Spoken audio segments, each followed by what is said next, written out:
Dangerous Kayo!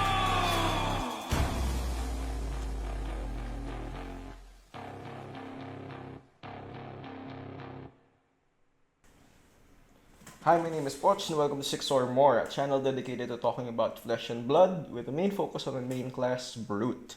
This is my first video and the first of the Armory Deck Deep Dive series. The series' goal is to provide new players an in-depth view of each Armory deck to see which LSS product is for them. Today we'll be talking about the most consistent Brute, Kayo, armed and dangerous. So, to pace the discussion, we'll be talking about the following. What is an Armory deck? Who is Kayo? Why Kayo? And Kayo's outlook on the meta and the game as a whole. The Kayo Armory exclusives, cards that you only get from the Armory deck, the rest of the cards in the deck, how to play through the basic play patterns, and as well how to upgrade your Kayo deck to a fully meta deck. So, what is an Armory deck? Armory decks are pre-constructed decks of 60 cards, plus equipment and weapons, giving new players the means to jump into classic constructed format immediately. Note that this does not give you the full 80 cards that you need, nor does it have sideboard options. However, these decks are made to quote-unquote do their thing, regardless of how good it would be. Armory decks retain their value through those exclusive cards previously mentioned, and exclusive foil copies of specific cards. Usually, the cards that are exclusive to the Armory decks are core cards of the hero and possibly to the entire class, in this case, Brute. So, CC versus Blitz. Here are the details for Classic Constructed versus the Blitz format. Feel free to pause the video to read it up. Highlighted in red are the biggest and most important differences. Who is Kayo? Kayo is a beast from the Savage Lands categorized as brutes that are double the size of your regular humans with minimal intellect behind them. The signature weapon tied to both versions of Kayo is the Mandible Claw, a kill trophy from a large monster he's fought. Kayo lost that arm fighting an unnamed monster and was then caged in a deathmatch arena. Hence why we have two versions of Kayo. Kayo Berserker Runt, the one that still has two arms, and Kayo Armed and Dangerous. Flesh and Blood is very much a roleplay-centric TCG, wherein you feel you are the hero and class you are playing as you make decisions during your turn. The best comparisons to Brutes and Kayo are, think of D&D Barbarians soaking hits while they swing back harder. And since I've mentioned it, what is a signature weapon? A signature weapon is a card that gets banned once a hero reaches Living Legend in that format. Why play Kayo? There's 4 main reasons why you would want to enjoy Kayo. Value, raw damage, consistency, and what is to some people the most important thing, a cheap and impactful upgrade path. So value. Let's talk about Kayo's hero power. There's 3 parts to it. You only have 1 weapon zone. This is a nod to one of his arms getting cut off. And yes, it is just an outright nerf to the hero. Attack action cards you own get +1 power while they are in any zone other than the combat chain. When you attack or defend, those cards are the printed values. But for the purposes of cards that need a 6 attack on a discard, since it is in your deck going into your discard zone, they would have +1. The first time you discard a card with 6 or more power during each of your action phases, create a might token. Essentially, since you have that +1, you could more consistently have cards to feed into this third line of hero power text. Might tokens give you that +1 damage every single turn, assuming that you keep on discarding cards from your deck. In this case, almost half of it allows you to trigger this hero power. Kayo has access to more 6 attack brute cards than any other brute, on top of that free might token. This doesn't sound like a lot, but it's enough for him to get nerfed to only have one weapon zone. So Kayo and brutes in general have raw value and numbers on their side. Value referring to how much your play is worth in terms of the numbers.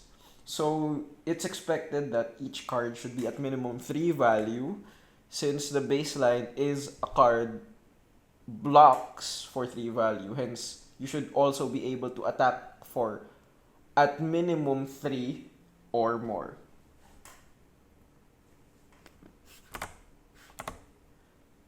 So, raw damage. This is how your value is manifested in KO, and to an extent, other brutes. You as a brute, you can't do any fancy or complicated plays, but your raw per card and per turn numbers are massive. Bear Fangs, for example, is a 2 card 8, and if you have a might from last turn, it would be a 9. And if you want to count the might that you're making for the next turn, it would be a 10. The 2 card 8 meaning for the 2 cards you use, which is the Bear Fangs and the card that you will be using to pitch, and you would be getting 6 plus the 2 attack from the effect of Bear Fangs. Consistency. From the power, your 5s will count as 6s when sent to the discard or when in your deck, which opens you to essentially play a full stack of blue 6s, opposed to other brutes that only has access to Wrecker Romp, which is the actual blue 6. For the next few slides, we'll be rating KO based on a letter grade. S tier, top of the meta, on par with the best decks in the format. A tier, on pace with contenders. B tier, specialist decks that can go all the way. C tier, specialist decks that will most likely not win events. And F tier is garbage. KO is, I would rate him A on aggression and mid-range, since his 4 card hands and 2 card hands are one of the strongest in the game. He has a lot of 3 block cards and has strong equipments. However, he has a lot of non-block cards and he doesn't have any other defensive tools, since he couldn't run the defense reactions of the game. Disruptions, a B, since you could run any generic and pump it to 7 with your might. And for combo potential, yes, due to the existence of Savage Sash, which we will talk about later. However, it is harder to do this out of the box. KO meta outlook. So in Blitz, KO is one of the best decks in format. Probably one of 3. For CC or Classic Constructed, he is a B tier hero. Only specialists would most likely bring out KO.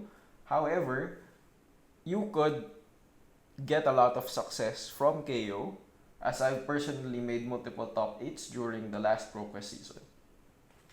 KO is easy to learn. He has a low skill and deck building floor. However, he would still have a high ceiling for those who want to scratch that itch of being challenged.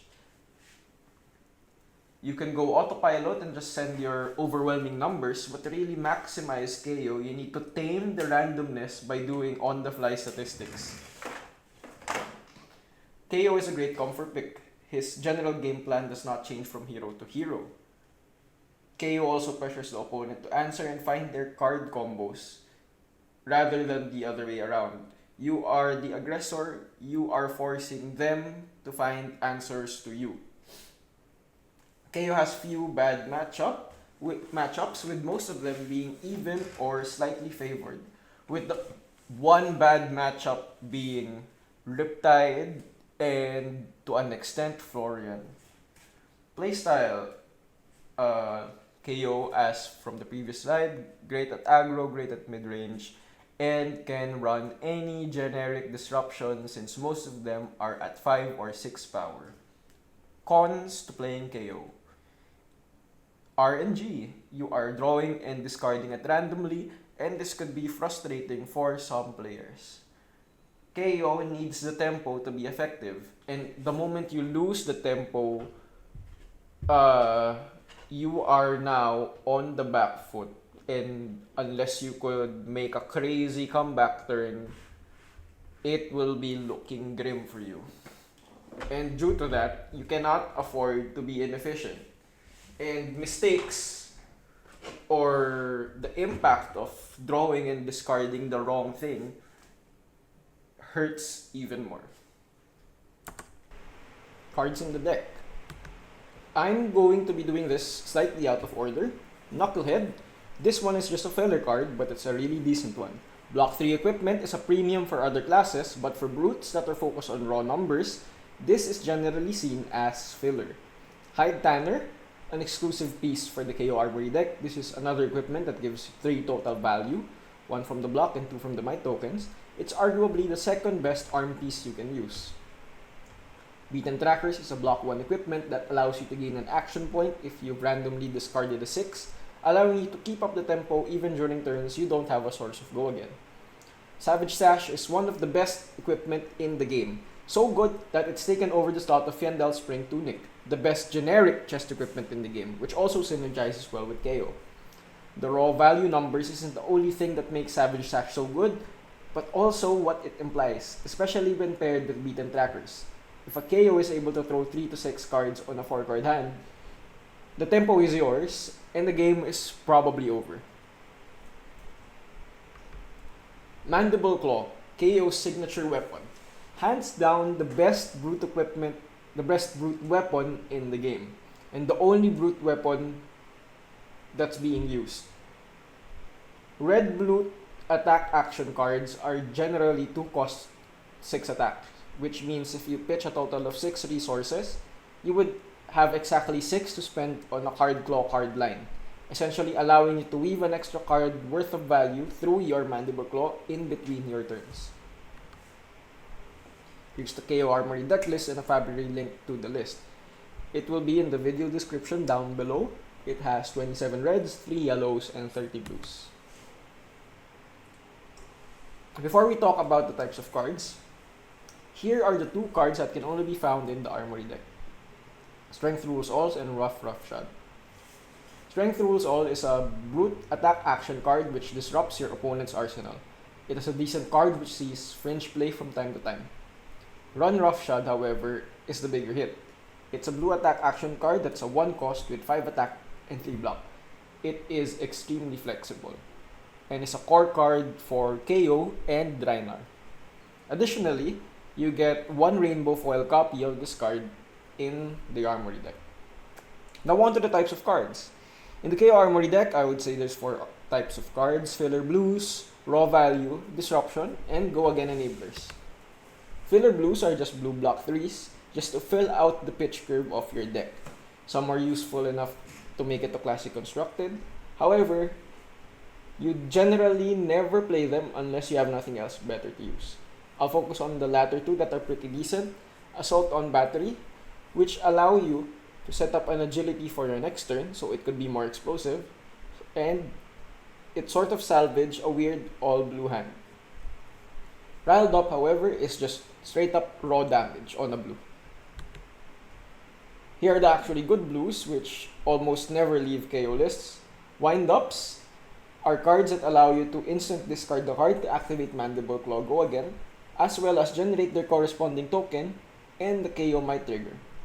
There's Run Roughshod, which we've discussed previously, which fills out your curve as a 1-cost attack. Meanwhile, Smash Instinct is a really interesting card that allows you to intimidate, essentially removing a card from your opponent that they could have used to block. So in that final stretches of a game, this could be a potential game finisher.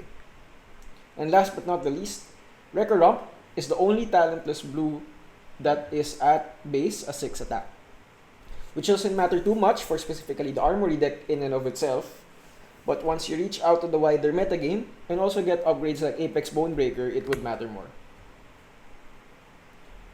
Raw value cards will allow you to go above rate, rate being the 3 value per card. or to gain average values from cards that you can't use anyway. There's two sub-kinds of value cards in a KO deck: cards that you want to attack with and cards that you block with. Bear Fangs is one of the most efficient attack cards in the game, hitting for an 8 and making a Might token from KO's power. Savage Beatdown and Rally the Rear Guard allow you to get value from dead cards. Beatdown offensively and Rear Guard defensively. Clash of Agility blocks 3 and generally gets you an agility token, which could be worth nothing or up to 2 value depending on how well you set up your next turn. Disruption cards mess with your opponent's game plan. In this case, the Kayo Armory has 3 on-hit disruption cards: Strength Rules All and Wreak Havoc, which destroys arsenal cards, 1 for attack action cards and 1 for defense reactions. Additionally, Wreak Havoc also prevents defense reactions from being played. Then, Humble is a card that can shut off hero powers, which may be decent into heroes whose powers are key for it to function, such as KO himself. Go Again.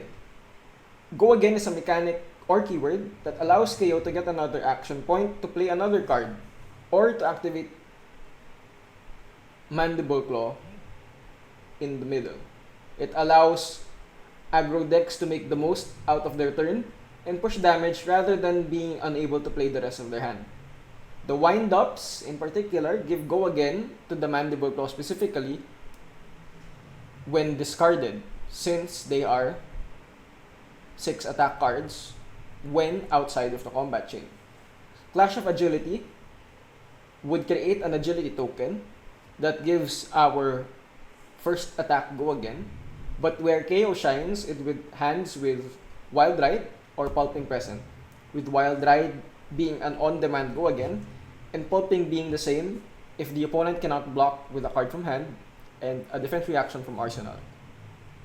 These 2 cards would gain Go Again, and since it has drawn and discarded, also give your Mandible Claw Go Again, allowing you to send that third attack in the Card Claw card chain.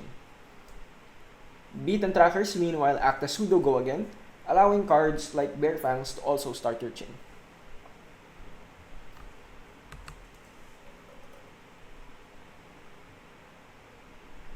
Basic play patterns.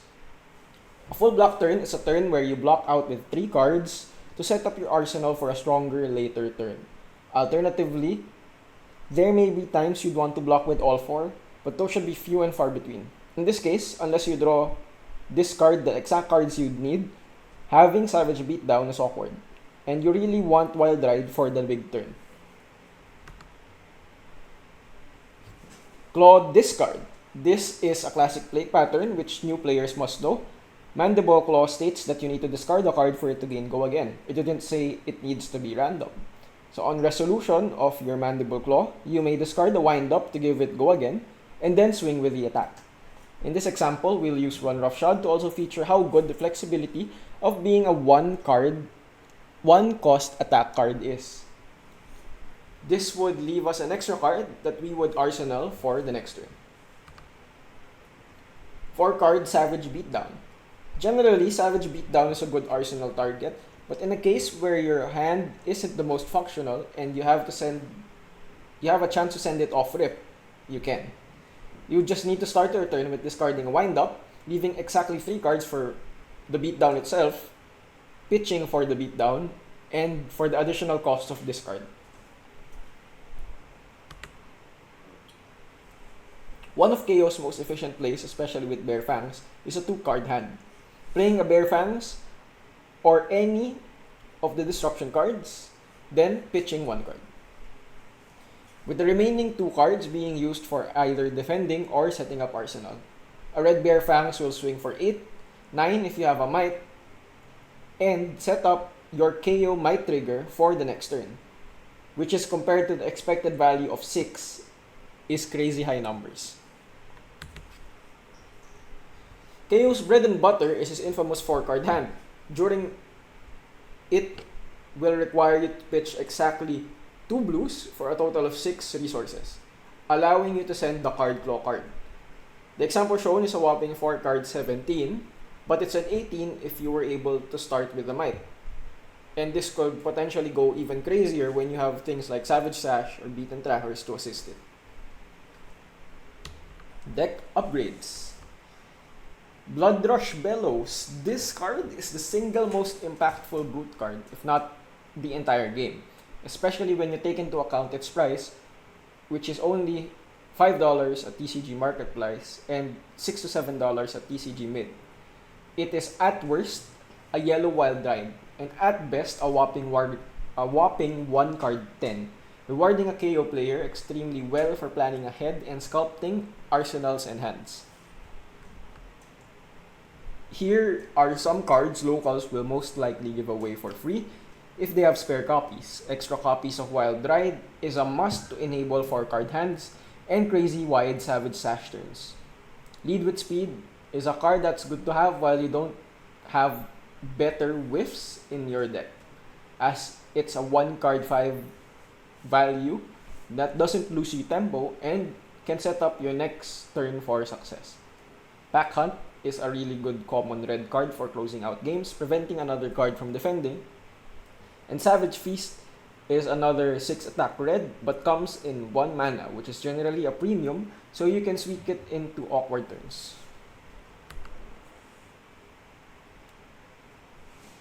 The name of the game for KO is raw numerical value.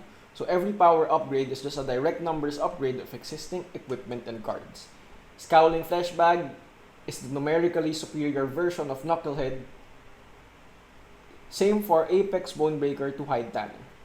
Send Packing and Command Conquer are disruption pieces similar to Wreck Havoc and Strength Rules All, but are less conditional as they always destroy the arsenal regardless of what's in it. Beast Within provides occasional free draws, facilitating potential crazy turns, and Swing Big is just one of the most efficient card numbers-wise in the entire game. Before we end the video, a recap. Buy the Kayo Armory deck if you like big efficient numbers and the agency you have by sending turns that almost never whiff. Having reliable, consistent game plans regardless of matchups, however you are still flexible enough to change from aggro to mid-range. KO is a hero that will never be bad and has few real bad matchups. Deck building has a lot of wiggle room and expression for playstyle. At the same time, deck building is cheap, and the upgrade path is reasonable, while having a fully built KO means you've already built every brute.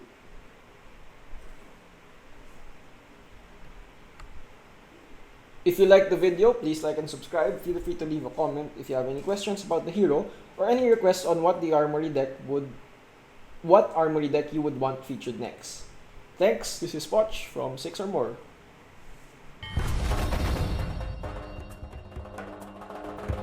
Brace yourselves for a living nightmare. From the depths of the savage lands, captured, mangled, and now reborn in the arena. Please, stay away from the edges of the arena. This monster's bloodlust knows no bounds. The very essence of savagery, he may be wounded, but he's armed. And dangerous!